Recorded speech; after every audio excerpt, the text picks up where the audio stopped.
So it's 2025 and you have been booked to play a gig alongside other DJs, so as part of a lineup. Congratulations, well done to you. And in this video, I'm going to be covering off my 3 top tips to take into account when you are playing with other DJs as part of a lineup.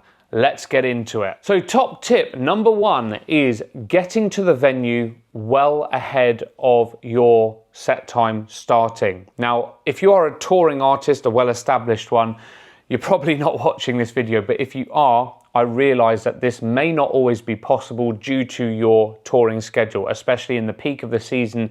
In the summer, it's a lot of flights, hotels, and venues in between. So this may not always be possible, but where it is possible, I would thoroughly recommend that you get there as early as possible, simply because it's good to see who's playing before you, what kind of songs are they playing, you know, what are the crowd going for, what are they not really going for, what is the sound system like?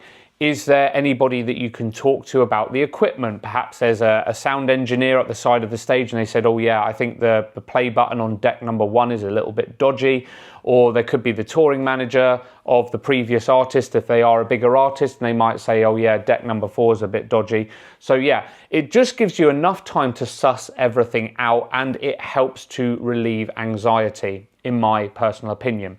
I have played on so many lineups where the DJ coming on after me has literally arrived 2 minutes before they were due to go on, and literally they are playing the same stuff that I'm playing, and the crowd are just like, what the hell, I've heard this song like 10-15 minutes ago. So you will reduce that risk if you turn up in time, in good time.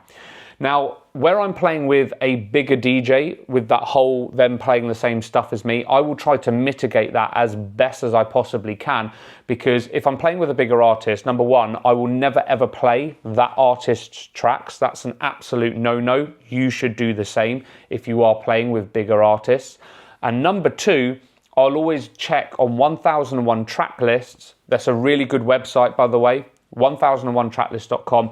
to see what kind of stuff the artist that I'm playing before is typically playing in their set. So I can kind of match the vibe, but not copy what they are playing. My second tip when playing as part of a lineup is take note of your set time. This is very, very important, and where you feature in the running order of the night. For example, if you are the opening DJ, so the nightclub has just opened and you are the first DJ on the lineup, you absolutely should not be playing all the peak hour bangers as soon as the doors open.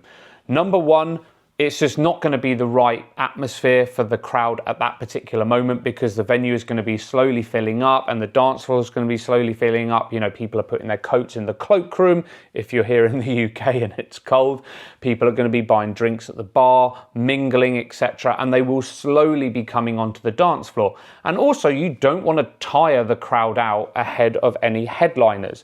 So you want to be playing stuff that's slightly slower tempo, a little bit more chilled. I'm not saying you're going to start playing stuff that's going to like send people to sleep, but it's a good opportunity to try out tracks that perhaps are a little bit more obscure, things that you have found that are quite melodic and good atmosphere builders, good sort of setting the scene kind of vibes ahead of those peak hour DJs coming on. If you're playing smack bang in the middle of the night, more of a peak hour set, then of course you can play all the big peak hour anthems that you can find. And if you're playing last, of course, you can carry on a little bit of that peak momentum, but also bringing it kind of down towards the end of the night as people start to leave. So do pay attention to your set time and where you feature on the lineup, because it is very, very important. And then finally, tip number 3, do as much research as you possibly can ahead of going to the gig.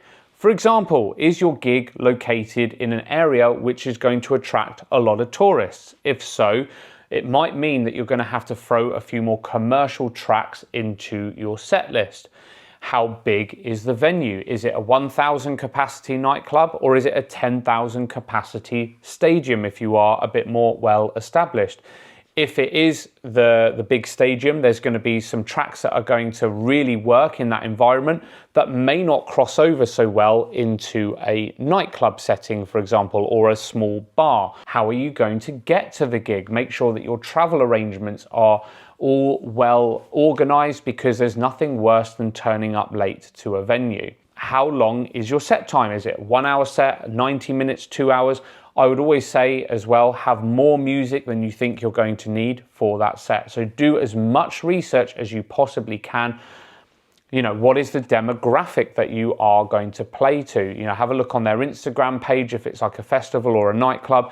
Is the crowd quite young? Are they expecting a bit of an older clientele? Because that also will impact the type of music that you may want to pick out and the tracks that you're going to play. So do consider all of these things in advance of the set.